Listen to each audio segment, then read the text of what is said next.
Mr. Barry Toups. Yes, sir. I don't know that I've ever seen you dressed quite as dapper as that. Oh, thank you. Thank you for putting in the effort. Thank you. It's nice. So where'd you come in from today? My hometown, Vermilion Parish. Vermilion Parish. And for those outside the state, where is Vermilion Parish? Vermilion Parish is about where it's right south of Lafayette Parish. Right south of Lafayette. So, okay, what is Vermilion Parish known for in your estimation? We got crawfish, cattle, sugar cane. So it's a rural parish. Rural parish. Awesome. Very rural.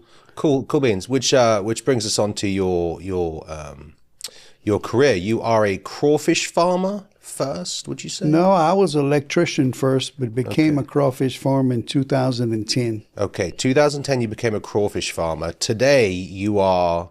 Tell me about your B&B, because you're kind of unique. It's more like agritourism now, isn't it? Yes, sir. It is agritourism. We taking crawfish and we bringing it from the pond to the table. Okay. And we educating people all about crawfish from all over the world. All right, so tell me about the setup. What you got out there in Vermilion Parish to help you do that? It is a bed and breakfast. It's called Crawfish Haven, Mrs. Rose's Bed and Breakfast. And our website is crawfishhaven.net. Mm-hmm. And we take people out on the boat, catch crawfish, and then we come back and cook crawfish for them after. So when you started crawfishing, was that always the plan, or how did that develop? So in 2010, I purchased the land and I turned it into a crawfish pond, and I started fishing in 2011, 12, 13. Yeah. And I purchased, so Miss Rose passed away in 2013, and I bought an old house, and I took, I'm working on the house, and I had some relatives from Biloxi came crawfishing and had a blast crawfishing. One of them said, man, you ought to do that commercially, take people crawfishing. This is really fun. And that's when I came up with the idea to turn this into a bed and breakfast and offer crawfish excursions. My first year, the whole year, I had 3 nights. I said, this might not make it. Mm-hmm. This last year, I had over 200 nights of guests from over 14 different countries. What do you think the interest in that type of excursion, like a vacation, is, at least from what you're seeing from these people? I mean, where are they coming from? They're coming from all over the world. I've had people from Japan, from China, from all over. Just 3 weeks ago, through the Louisiana Tourist Association, I want to tell you, our Lieutenant Governor, Billy Nungas, is doing a great job promoting Louisiana. And his Louisiana Tourist Association came with six people from 6 different countries. Yeah. The UK, Switzerland, Australia, Italy, France. And we took them out on the boat, and we cooked them for them after. And they go back and they sell us. Yeah. They sell us. But if you Google crawfish excursions, I'm the first one that pops up in the whole world. That's awesome, dude. Who'd have thunk it? So, all right, so you're taking these people out on a boat. Is there a typical reaction that people have to crawfish on the boat? Or is there something like the Norwegians have a particular reaction to crawfish? At first, they don't want to touch them. They're kind of scared, but they got gloves on. And once they see that they're really not going to get bit, or if they get bitten, it's not too bad, they're all into it. Yeah. And they actually, I figured out a way to get people to pay me to do my work. No doubt. So you've actually got these people pulling the... They pick up all the traps. All I do is drive the boat. Could you explain for folks that don't understand, how do you crawfish? We crawfish in a boat. Yes. Okay, we go out in the boat. It's we bait a cage usually the day before. Bait a cage. We're using pogie right now. What is that? Pogie is a fish. Okay. It puts out an odor and an oil, and it attracts a crawfish. And in the when the water temperatures go above 70 degrees, we use an artificial bait. Okay. Made by Purina or something, and it's made with pogie meal and corn and different products to attract the crawfish. And so you've got a cage. How deep is the water that this? Water's about 2 foot deep. Okay, and how tall is the cage?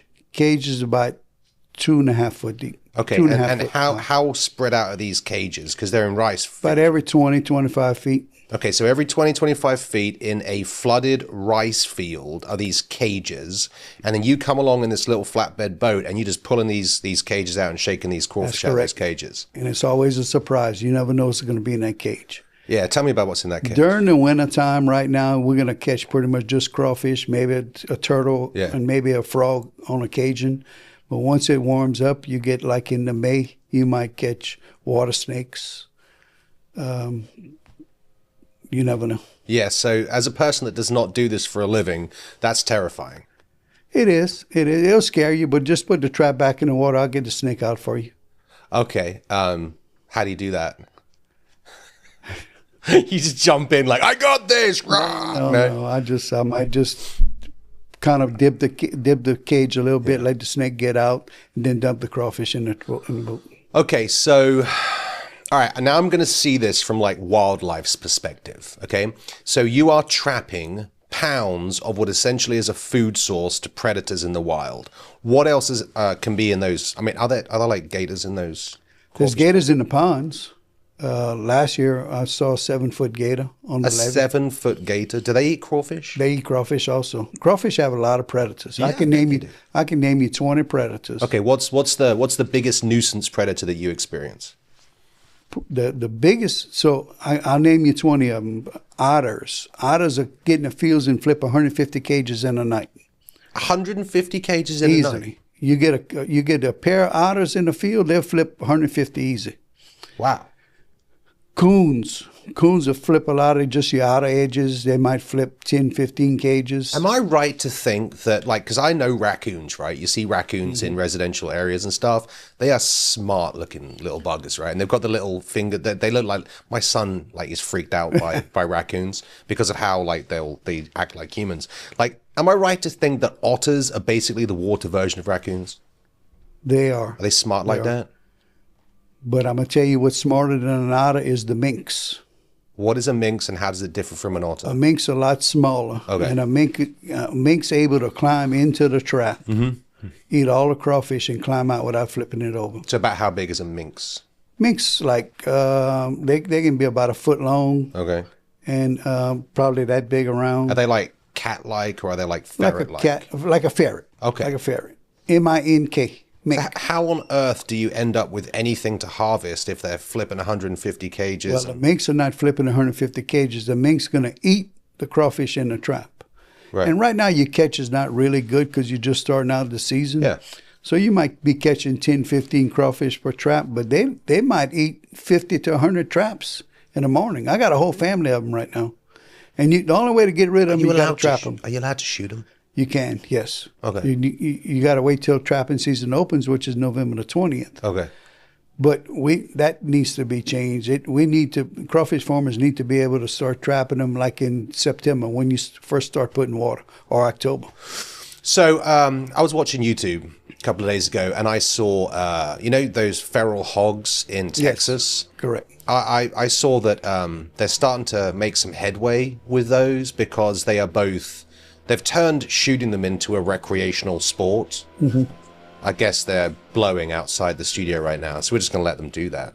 So anyway, the feral hog problem in Texas, they like turn it into a tourism thing to go shoot these things, but they're like training the families of hogs to eat certain locations, and they drop these massive circular net, bam, like that. Correct. Is that, when you say trapping, is that what you're picturing? I'm trapping them with conibear traps, with foot traps, different traps. I had a Brian Flowers, who has a TV show on the Pursuit Channel, was at my place for 7 days a couple of weeks ago. Yeah. And he designed a trap that fits on top of the crawfish trap. Really? So when they climb in them, they'll get caught. But I've missed them a couple of times with my traps, and they're well educated. They won't even touch those traps. Could you show me, that's an interesting thing I haven't thought about. Okay. Like, how do you manage the other creatures that want to eat your crop? Because when people think trapping them, I want to learn about that. Next time I come out to your farm, we'll come out in spring or something like that. Sure. Okay, so what's the coolest part about your job? What do you like about what you do? Getting to see people see crawfish for the first time in their life. Yeah. And they're getting them from the pond to the table. And when they sit down and they eat that first bite and they say, oh my God, this is really good. And that's so rewarding, Right. so rewarding. And you've actually got like if you were to go to like a rustic restaurant, you've got like a covered. How many people does that? Put about 80 people. 80 people. So this is like a serious operation, right? And how many people does the B&B sleep? The B&B sleeps 13 people. Okay. So do you like have people show up in like, do you do school excursions and stuff like that? We do day trips. Okay. Now you can't just show up, but you can, if you contact me and you want to drive from Baton Rouge, let's say, and for a day trip, you can come in. You can come in and that's $75 a person, and you get to eat 5 pounds per person. That's amazing. And if you stay at the bed and breakfast, it's $50 a person, and you get to eat 5 pounds per person. Now, you take like at the beginning of the season when the catch wasn't that great, like Christmas Day, I had a group from France and New York.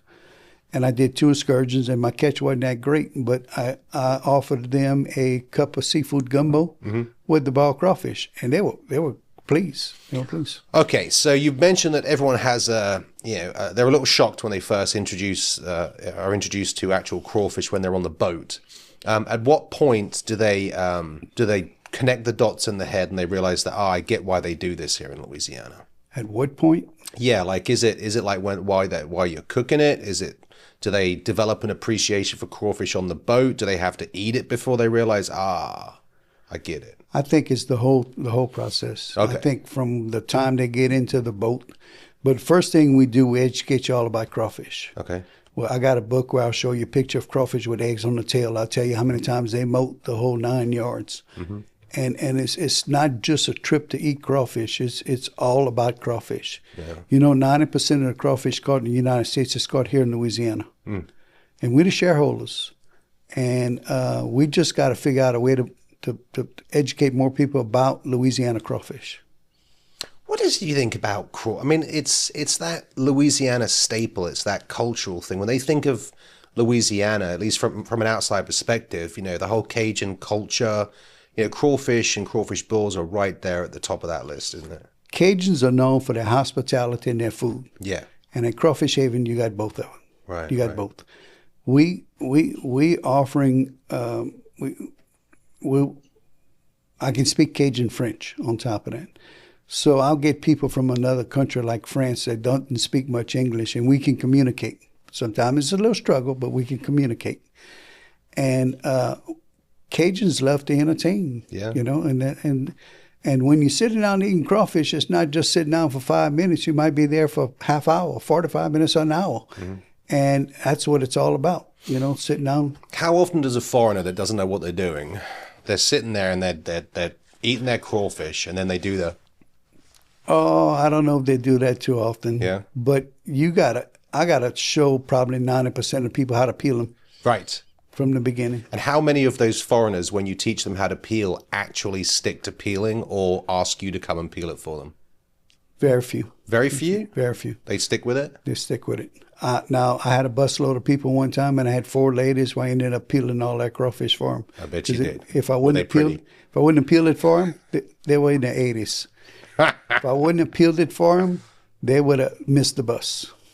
Oh, yeah, they took a while, didn't they? They took a while. I don't know if they really wanted me to just be at the table with them, right, or what. But no, that's like we do bus tours through the Louisiana Tourist Association or through Lafayette Convention. They'll contact they'll contact us, and we'll take out 30, 40 people at a time. We'll put 6 people in the boat at a time. Mm-hmm. We'll run 20 cages. Yep. We'll show you what it's like. And then we'll come back, cook crawfish for you, normally 3 pounds because it's your first time eating them, and with potatoes and corn. And we'll educate you all about crawfish, and we'll teach you how to peel them. Well, teach me something about crawfish that I might not know if I was not from around here. Crawfish molt 12 to 13 times a year. 12 to 13 times a year. What triggers the molting? The fronts, mainly. Really? Water temperature between 65 and 70 degrees. Okay. Now, this week we're having a tough time because of the freeze. These crawfish go down in the mud for freeze. Can I just clarify there? So it's not the cold temperatures that trigger the molting. It's the water has to be warm enough so that they're active and eating, because it's the growth that triggers the molting, isn't it? The growth Well, actually, every time we get a front, they pretty much go into a molt. Okay. Like we got like the water temperatures should warm up this week. Yeah. If we get some sun, hopefully they're gonna start coming back out. We got another front like Thursday or Friday. They'll probably go into a molt. What do crawfish eat? They actually eat the microorganisms that grow off of decayed plant food. Okay. So I plant a rice crop. Yep. But I don't harvest my rice. I plant it late. I plant it like in August. Okay. What eats a crawfish? What eats a crawfish? Yeah. So now if crawfish eat the plankton and So stuff like I can name you 20 predators, but the number one predator is the Cajuns. that. It's always the case, isn't it? The people with the biggest brains. Yeah, I feel you. Okay, so the molting, they molt 12 to 13 times. Give me 2 other things that maybe are fun facts about crawfish that most people don't know. One female can carry up to 500 eggs. The majority is about 200 to 300, but they can carry up to 500. The average farmer catches around 700 pounds per acre per year. I've had some years where I had 200 pounds to the acre, which was the year of the drought. Mm-hmm. I've had some years where I had 1,100 pounds to the acre. Mother Nature controls everything. Rain at the right time. If we go through a major drought like we did a couple of years ago with no rain during the summer times, see, these crawfish bury about 3 foot deep, and they stay at about that 3 foot level on a normal basis. But if we go through a major drought, they have to have moisture to survive in the ground. Their gills have to stay wet. They're going to bury deeper to find water. But if that crawfish goes 10 foot deep, it may not make it back up. And sometimes it makes it back up, but it's going to make it back up when we start catching the rains. In my area, this year, we didn't catch rain during a critical time. From September to December the 1st, we didn't catch a drop of rain. Now, rain to the south of me, those boys are catching really well. They rain to the north of me, but in my area, it didn't rain. And we're about a month or 2 behind the rest of them.